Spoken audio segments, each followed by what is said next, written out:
Guys, we need to be real and we have to understand that all of these different attempts, whether you're in a mid-tier team or a top-tier team, like I told you in my extension, are all about the gravitation towards the average.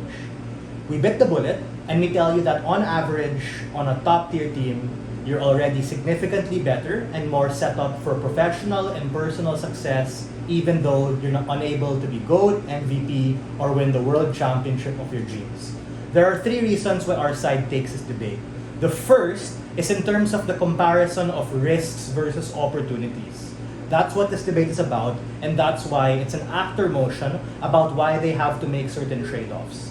The fatal flaw in the case of side affirmative is that they just equate potential to success and assume that you're already so goated, you're so amazing, you're gonna shine and succeed right away. We preempted that and rejected that coming from the first speaker, and we recharacterized how you're awesome, you're cool, but you're merely potential. You're a rising young star, but you aren't just there yet.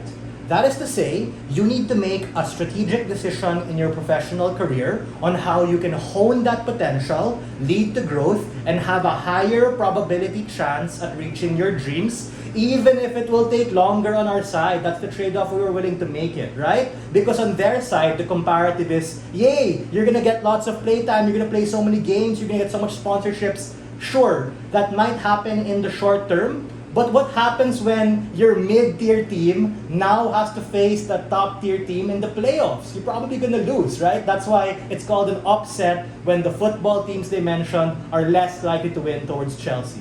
What are the three constructive things we told you which remain standing? First is in terms of just amount of money, right? Meaning on average, the salaries, bonuses, and capacities are ultimately higher. You see that in terms of retainer fees, in terms of drafting bonuses. You just have money, more money in our side when you choose a top tier team. Secondly, in terms of coaches and facilities, the reason why a lot of these good football teams or basketball teams have to travel cross-country or all over to a different continent to be able to play is because there are nuances in being able to participate in the best kinds of training camps, and you can better get that right away with less exposure and risk when you choose a top-tier team. Lastly, what you got from my extension, the idea of playmaking and exposure to strategy.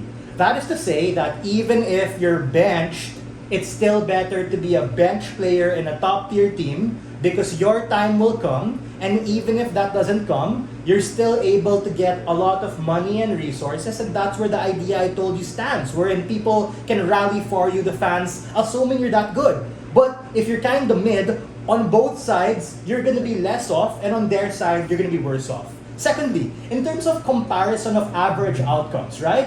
We think that, yeah, on their side, you get more playtime quantitatively, but in terms of the comparison of that, as opposed to being exposed to strategy and all those things, that's just better on our side.